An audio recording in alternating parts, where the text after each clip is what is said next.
I didn't know the New York that everyone talks about, the pre-Giuliani New York.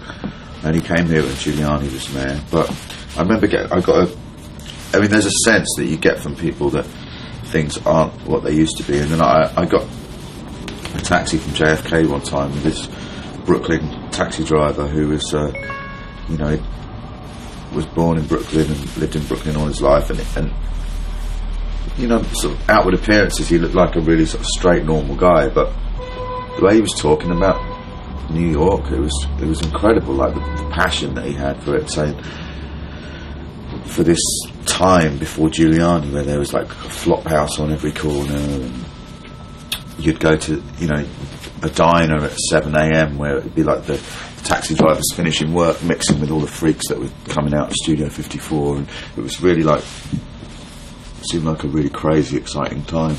And I think there's a sense where gentrification swept away all the dirt and the grime and the crime and everything from New York to clean it up for basically wealthy people to live here, which on the surface seemed like a sensible thing to do for everybody on one level, but I think it's a disaster, because with all the grime and the dirt, they've swept away all the magic and the beauty of the city, and it's just not like that anymore. It's like any other city.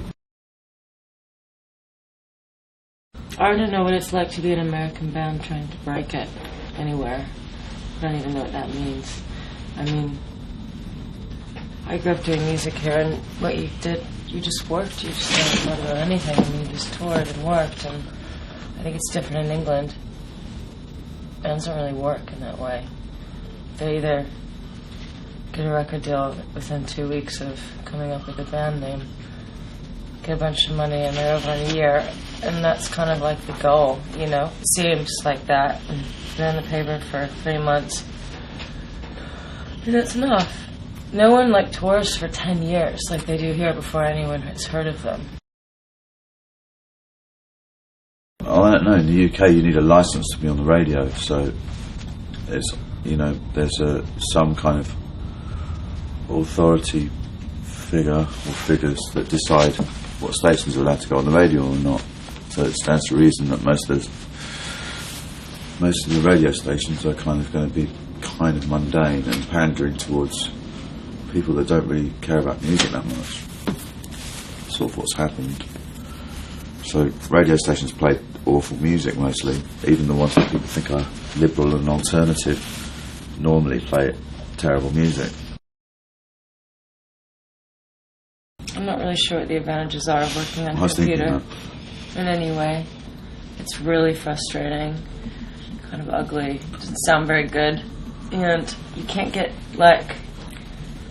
anyone's attention when they're staring at the computer, and no one wants to erase anything, and you have 5,000 tracks of everything. It's really confusing, and you always have this feeling that you don't know where your music is, and it's terrible. Biggest distractions, yeah, yours is television. Particularly one particular show, or two particular shows. Mighty Boosh. The Mighty Boosh, can't get her to sing a note when that's on. And The Wire. And occasionally God, it's making me sound really bad. Project Runway. You always do make me sound really bad. So we did a radio session yesterday. I mean, I've been telling people this because I've never seen anything like it in my life. We did a radio session here in the city, and we had to go to this room and get searched by sniffer dogs. They brought out dogs to sniff out all our equipment and everything, and then we had to go through 2 X-ray machines. And it just seemed, I don't know, it seemed... I asked why it was, you know. I said it was kind of weird that we were a band at a radio station and all this was going on, and I was really kind of fascinated. I wanted to know what it was about, but all I got was the guy said, "Welcome to post 9/11, dude." When I was growing up, there was always authority pushing you around and people telling you what you could and couldn't do, but you always had music, you always had a gig to go to, and like really that was your own place, and they weren't there. And it was your own way of celebrating and your own way of expressing yourself individually. And those fuckers weren't there, you know. It was like our place. It's not even like that now. You don't even have that for a gig. You go to a gig and there's a whole list of rules and things you can't do. You can't smoke because they know better about your health than you do. You can't lean against the railing because you might fall over and hurt yourself, because they know better about, you know, how you can control your actions better than you do. And they have security everywhere in case something terrible happens at a rock show, like someone maybe gets too excited. Or I think it's really bizarre, and I'm not sure why people aren't fighting against it, but I guess it's just a generation of people that accept it.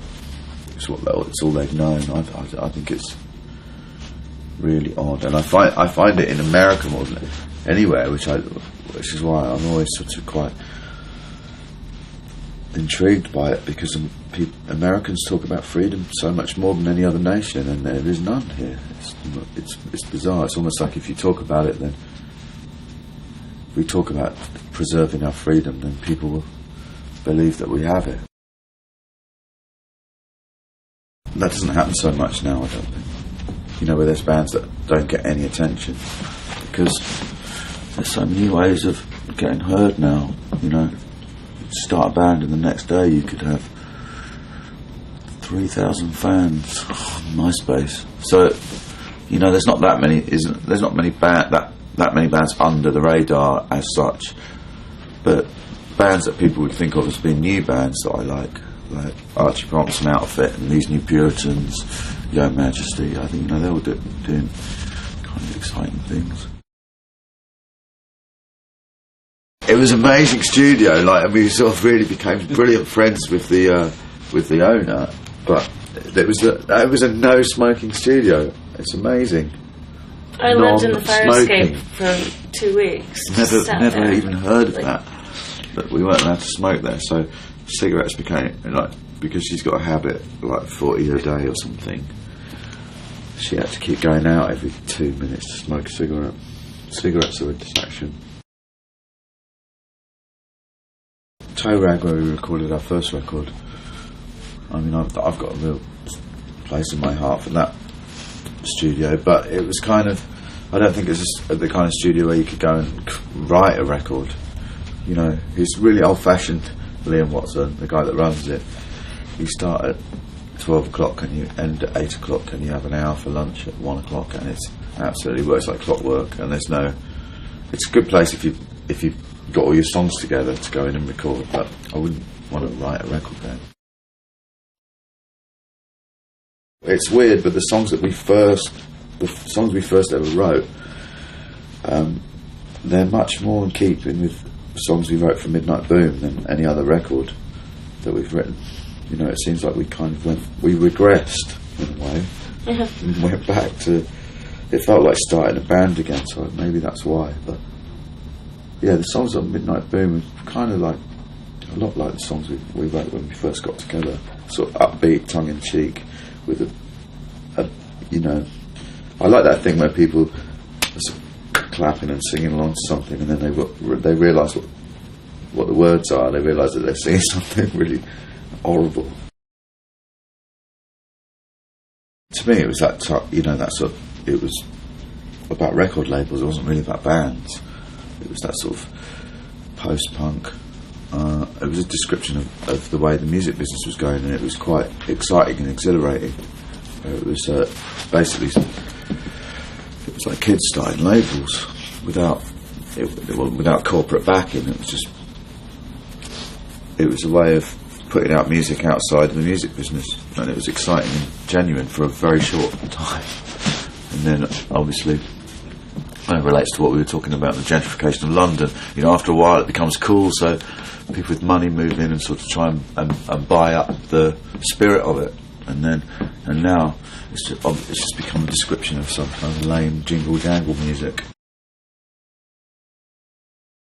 I don't know, something I've always done since I was a kid. You know, my family weren't really artistic or musical, so it was always something that I did. I'd hide myself away, almost kind of ashamed of doing it. So I would like lock myself in my room and write terrible poetry and try and play guitar.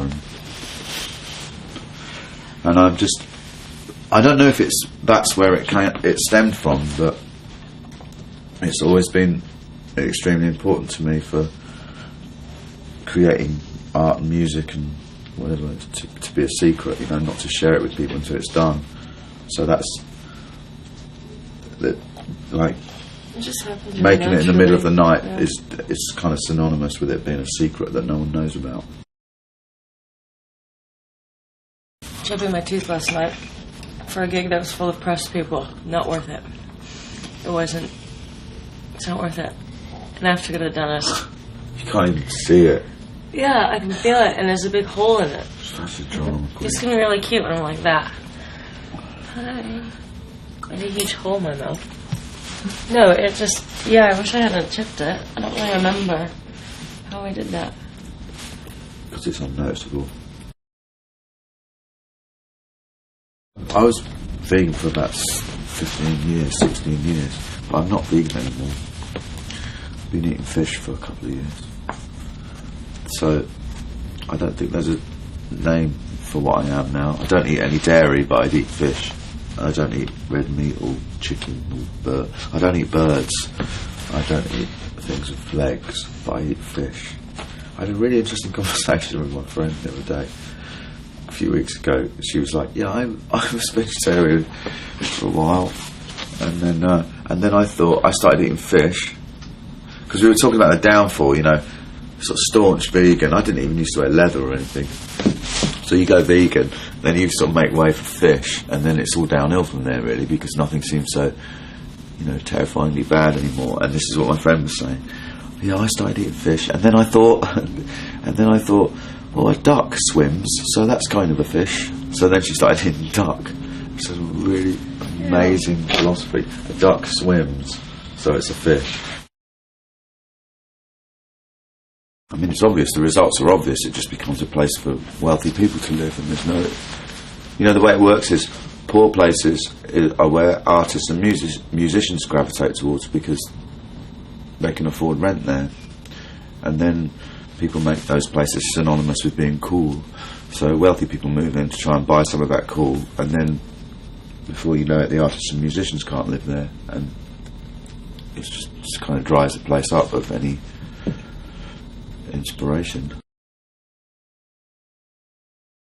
It's weird, people have a misconception about bands, you know, that they only sort of judge them by their last record release, but, you know, it's not like we haven't done anything for 3 years. We released No Wow, and then we toured it for a year and a half, and then we sat down and started writing a new record, and that kind of took us on a journey that lasted a year or a year and a half.